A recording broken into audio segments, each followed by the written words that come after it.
senior living center caught on security camera. Tonight we're hearing from the victim's daughter. Good evening. Thank you for joining us. I'm Kathy Vara in for Carolyn. The attack happened last summer, and today we're seeing part of the video and hearing from her daughter and the family attorney.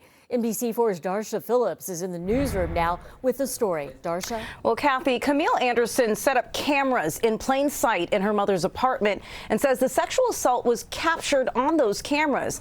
Now, we're not identifying the victim, Camille's mother, and we want to warn you the content and the video in this story is disturbing. La Mirada Heights Independent Living Facility was supposed to be a safe place for Camille Anderson's mother, who suffers from dementia. I moved her there because I trusted them and I thought that she would be safe. But last June, that trust and safety was shattered when prosecutors say Jonathan Alvarado raped Camille's 61-year-old mother. He just walked in and no one checked or asked, why are you here on a day that you aren't scheduled to be here? Camille says the horrific encounter was captured on cameras she set up in her mother's apartment. I was receiving more notifications from her apartment than I usually do while I was at work. When Camille checked the cameras, she saw a man in her mother's apartment and immediately alerted the facility's caregivers. This is video of them entering her apartment and finding Camille's mother nude and confused. Are you naked, Mama? Who's the guy who was here? When Camille reviewed the footage, she saw a man taking off his clothes and going into her room. Investigators later identified the man as Alvarado. Camille says cameras inside her mother's room captured what happened next. He was engaging in a sexual act with my mom. However, because of her diagnosis, she's not able to consent. About 2 hours later, Alvarado is seen leaving the room and getting dressed. Camille turned the videos over to investigators. She is now suing La Mirada Heights for $25 million for negligence. When the sheriff's department was attempting to effectuate their arrest, they couldn't find him because the records that the community had on file did not match who he was. The La Mirada Heights Independent Living Facility released this statement. The safety and well-being of our residents is our top priority. We are disturbed by these allegations and will fully cooperate with any criminal investigation. Because this matter involves an ongoing criminal case and out of respect for the privacy of our residents, it is not appropriate to comment further. Alvarado was taken into custody in June, released, and then not formally arraigned until January of this year. He's charged with rape and a lewd act on a dependent adult. He's currently out on bond. The DA, unfortunately, has just moved slower than I would have hoped. The DA's office said in a statement that the sheriff's department did not bring additional victims to our attention. Camille believes this likely happened to her mother on more than one occasion and other vulnerable residents at the facility. I wouldn't doubt that if not my mother, it could have happened to anyone else in that facility. Tonight, after pressing the sheriff's department, it released a statement saying in part, given the predatory nature of the alleged offenses and Alvarado's repeated access to vulnerable elderly individuals through his role, investigators have reason to believe there may be additional unidentified victims. As for Camille's mother, she is still at La Mirada Heights. Camille hopes she will be able to move her soon. Just moving her or anyone with a type of dementia can increase their decline. And Camille says she has video evidence of Alvarado undressing in her mother's apartment in May, in addition to the alleged rape captured on camera in June. And the sheriff's department is asking for potential victims to come forward by contacting the Special Victims Bureau. Live in the newsroom tonight, I'm Darsha Phillips, NBC4 News.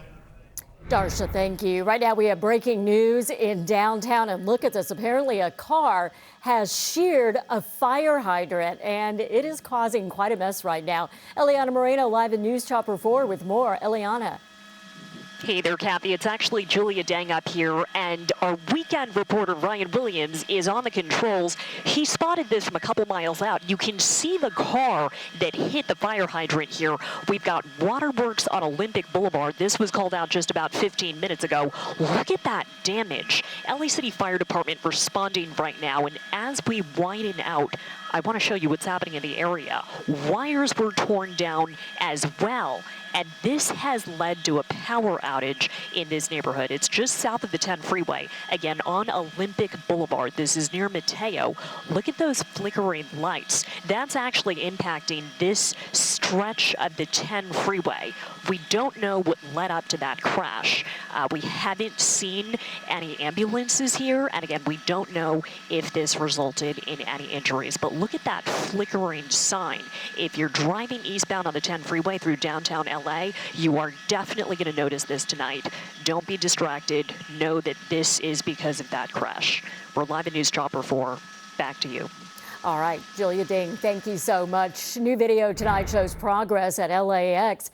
Check out the People Mover. It was being tested tonight. Once complete, it will take passengers from the Metro Transit Center and the Rental Car Center to the center of the Horseshoe, giving passengers more options to get to and from the airport, no matter what terminal they're using. It's expected to open up by the end of the year. Construction began back in 2019.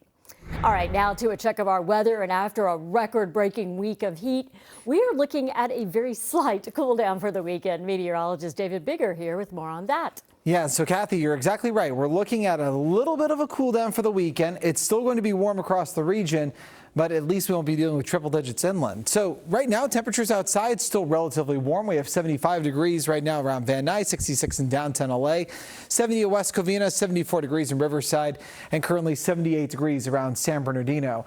We had several records broken today, including a few in downtown LA.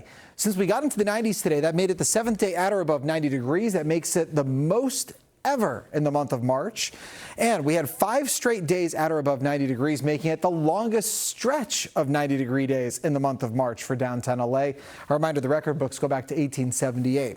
Here's some of the temperature records we had for today. Riverside not only set a record for today, but that star next to the temperature means that they also set a record for the entire month of March. It's the hottest day, and the record previously was set earlier this week. 100 degrees in Woodland Hills today. We got into the upper 90s around Burbank and downtown LA, and plenty of other records across the region. But for the weekend, it will be a bit cooler. I've got details on how much cooler in just a few minutes. We will take it. The cooler temperatures will bring much needed relief across Southern California. NBC4's Macy Jenkins live in Redondo Beach, talking to people looking forward to any bit of change. Macy?